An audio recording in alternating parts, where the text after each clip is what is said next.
আজ এই ভিডিওতে নিউ টাউনের এক খুবই সুন্দর মন্দিরের খোঁজ দিতে চলেছি। অযোধ্যার রাম মন্দিরের কথা তো আমরা সবাই জানি, তবে কলকাতার নিউ টাউনের বুকে যে এত সুন্দর একটা রাম মন্দির আছে তার কথা কি আপনারা জানেন? না জানলে ভিডিওটির সঙ্গে শেষ অবধি জুড়ে থাকুন, কিভাবে যাবেন এবং মন্দিরের সমস্ত বিস্তারিত তথ্য এই ভিডিও থেকে আপনারা ইকো পার্কের 4 নম্বর গেটে নেমে পায়ে হেঁটে 10-15 মিনিট বা 10 টাকা ভাড়া দিয়ে টোটো করে পৌঁছে যেতে পারবেন রাম মন্দিরে। মন্দিরে পৌঁছে বাইরে থেকে দেখতে পাবেন 151 ফুট উচ্চতার এক সুবিশাল হনুমানজি। আর এই হচ্ছে মন্দিরের ভিতরে যাওয়ার প্রবেশদ্বার। মন্দিরের সামনে প্রচুর ডালার দোকান দেখতে পেয়ে যাবেন। 51 টাকা থেকে শুরু করে 351 টাকা অবধি কিন্তু এখানে ডালা পেয়ে যাবেন।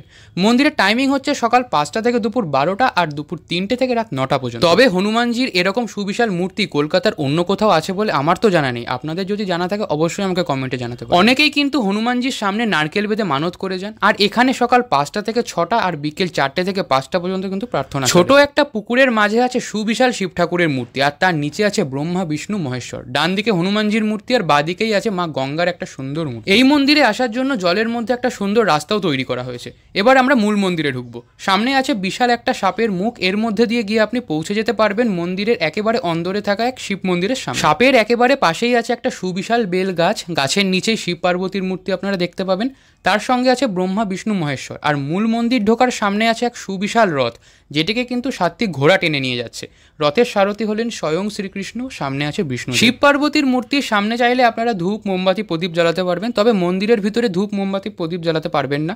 মন্দিরের ভিতরটি সম্পূর্ণ কাঁচ দ্বারা নির্মিত হয়েছে, যেটি দেখতে কিন্তু অসম্ভব সুন্দর লাগছে। আর আশেপাশে অনেক দেবদেবীর মূর্তিও দেখতে পাবেন। আর মন্দিরের দেওয়ালের কারুকার্যের মধ্যে রামায়ণ ও শ্রীকৃষ্ণের জীবন কাহিনীর ওপর ঘটনাগুলিকে তুলে ধরা হয়েছে। মন্দিরের বাদিকে দেখতে পাবেন হনুমানজির মূর্তি, আর সেখানে পুরোহিত আছে। নাম গোত্র পুজোর ডালা দিয়ে কিন্তু সেখানে পুজোও দিতে পারে। সপ্তাহের অন্যান্য দিনে তেমন ভিড় থাকে না, কিন্তু প্রতি শনি ও মঙ্গলবার মন্দিরে প্রচুর মানুষের সমাগম ঘটে। মন্দিরের প্রথম গর্ভগৃহে আছে শ্রীকৃষ্ণ রাধা, মাঝে আছেন প্রভু রামচন্দ্র, মা সীতা ও ভাই লক্ষণ, আর তার পাশে আছে লক্ষ্মীনারায়ণ। আর এই সুবিশাল মন্দিরের মাঝে একটা ছোট মন্দিরও আছে, চাইলে ওটাও পরিক্রমণ করতে পারবে। এখানে আছে মা দুর্গা, মা কালী, পাশে আছে সিদ্ধিদাতা গণেশ ও জগন্নাথ দেবের মূর্তি। এখানে আসলে কিন্তু একসাথে অনেকগুলো মন্দির দর্শন করে নিতে পারবেন। এই মন্দিরের পাশেই আছে জিন মাতার মন্দির। জিন মাতার মন্দিরের পাশেই আছে এরকম একটা রাক্ষসের মুখ, এর ভিতর দিয়ে গিয়ে আপনারা পৌঁছে যেতে পারবেন শিব মন্দিরে। শিব ঠাকুর দর্শন করে আপনাদের বার হতে হবে এক সাপের মুখের ভিতর দিয়ে। আর ঠিক এই মন্দিরের পাশেই আছে শ্রী বালাজি বাবসা মন্দির, তবে প্রত্যেকটি মন্দিরে কিন্তু বেশ খোলামেলা। এখানে বিগ্রহের মধ্যে আছে দেবী দুর্গা, মাঝে বালাজি বাবসা মহারাজ, আর তার পাশে পঞ্চমুখী হনুমানজির মূর্তি। আর এই মন্দিরের এক পাশে আছে শিবলিঙ্গ।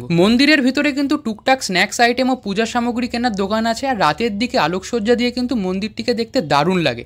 তাহলে বিস্তারিত যখন জেনেই গেলেন, তাহলে আর দেরি কি, পরিবার বন্ধু বান্ধব নিয়ে মন্দিরটিতে আজই ঘুরে আসুন।